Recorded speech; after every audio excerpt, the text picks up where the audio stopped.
ఇటువంటి వ్యక్తి ఈ రాష్ట్రానికి ముఖ్యమంత్రి.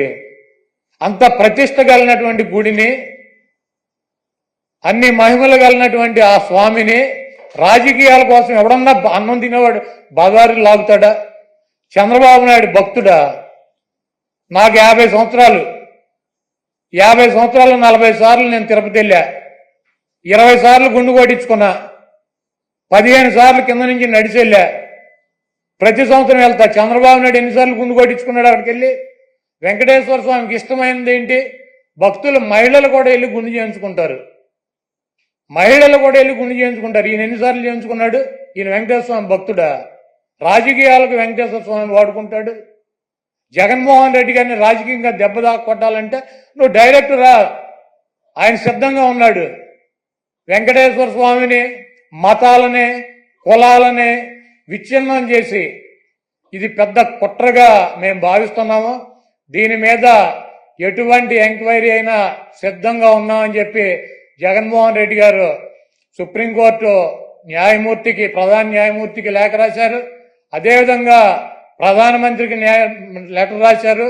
మీరు ఎటువంటి విచారణ జరిపినా వైఎస్ఆర్ కాంగ్రెస్ పార్టీ మేము సిద్ధంగా ఉన్నామని చెప్తే సిట్ అని చెప్పి, ఈయన సిట్ అంటే కూర్చున్నవాడు, స్టాండ్ అంటే నిల్చున్నవాడు ఒక ఆఫీసర్ని వేశాడు. ఏం రాస్తాడు? లోకేష్ దగ్గరికి, ఈయన దగ్గరికి వెళ్ళి ఏం రాయమంటారు సార్ అని చెప్పి అడిగి రాస్తారా సిట్ రిపోర్టు? మీకు దమ్ముంటే సుప్రీంకోర్టు ప్రధాన న్యాయమూర్తితో విచారణ జరిపించండి, లేకపోతే సిబిఐతో విచారణ జరిపించండి. ఏమీ లేవు. సిట్ అంటే కూర్చునేవాడు, ఈయన కూర్చోమంటే కూర్చునే సిట్ అనే ఒక పోలీస్ ఆఫీసర్ వేసి విచారణ జరిపిస్తాడంట. ఇంకా పైన చెబుతాడు మక్కలు ఇరక్కొడతా. ఎవడ మక్కలు ఇరక్కొడతాడు? కాకినాడ ఎమ్మెల్యే ఒక ఎస్సీ ఒక కాలేజీ ప్రొఫెసర్ని మక్కలు ఇరక్కొట్టాడు. నువ్వేం చేసావు? ఎమ్మెల్యే మక్కలు ఇరక్కొట్టావా? వెస్ట్ గోదావరి జిల్లాలో ఈ రాజ్యాంగాన్ని రచించినటువంటి డాక్టర్ బిఆర్ అంబేద్కర్ గారి పటాన్ని చించి అవతల వారేశాడు. అక్కడ దళితులు ఆందోళన చేస్తున్నారు 2 చోట్ల కూడా. నువ్వేం చేసావు? 2 ఎమ్మెల్యేలు మక్కలు ఎరకొట్టావా? ఈ రాష్ట్రంలో నీ పార్టీ కార్యకర్తలు, నాయకులు బరి తెగించి రోడ్ల మీద వైఎస్ఆర్ కాంగ్రెస్ పార్టీ కార్యకర్తలను చంపుతున్నారు, నాయకులను చంపుతున్నారు. ఇలా మక్కలు ఎరకొట్టావా? వాళ్ళ మీద కనీసం కేసులు పెట్టగలిగావా? నువ్వు నీ పార్టీ వాళ్ళ మక్కలు ఎరకొట్టలేవు, నువ్వు వచ్చి అవతల వాళ్ళ మక్కలు ఎరకొడతా. ఇవన్నీ పోసుకోవాలి కబుర్లు ఎందుకు? నీకు దమ్ముంటే నీ పార్టీలో జరుగుతున్నటువంటి అక్రమాలు, నీ పార్టీ ఎమ్మెల్యేలు, నీ పార్టీ కేడర్ చేస్తున్నటువంటి దుర్మార్గాలనే అరికట్టు, వాళ్ళ మీద చర్యలు తీసుకో.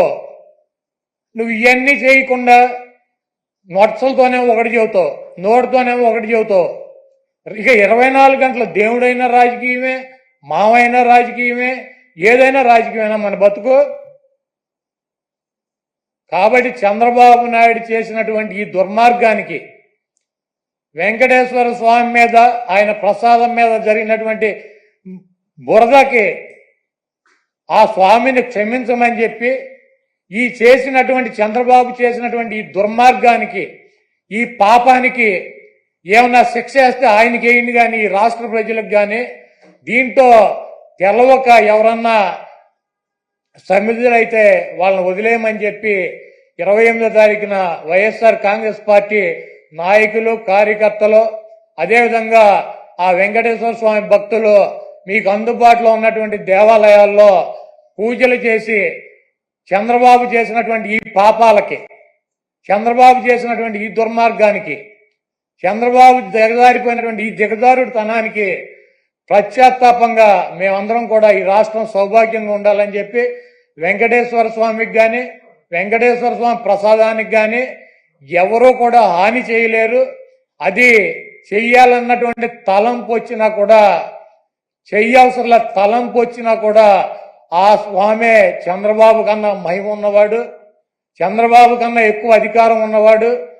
చంద్రబాబు లాంటి 1,00,000 మంది చంద్రబాబులను కూడా వెంకటేశ్వర స్వామిని కన్నెత్తి కూడా చూడలేనటువంటి శక్తి సామర్థ్యాలు ఉన్న ఆయన తప్పు ఈ కార్యక్రమంలో ఆయన పేరు అడ్డం పెట్టుకుని ఎవరైతే ఈ దుర్మార్గానికి పాల్పడ్డారో ఆ దేవుడే, ఆ వెంకటేశ్వర స్వామి ఆ వ్యక్తి మక్కిలెరకొట్టి ఒక మూల కూర్చోబెట్టే పరిస్థితి త్వరలోనే మనం అందరం చూస్తాం.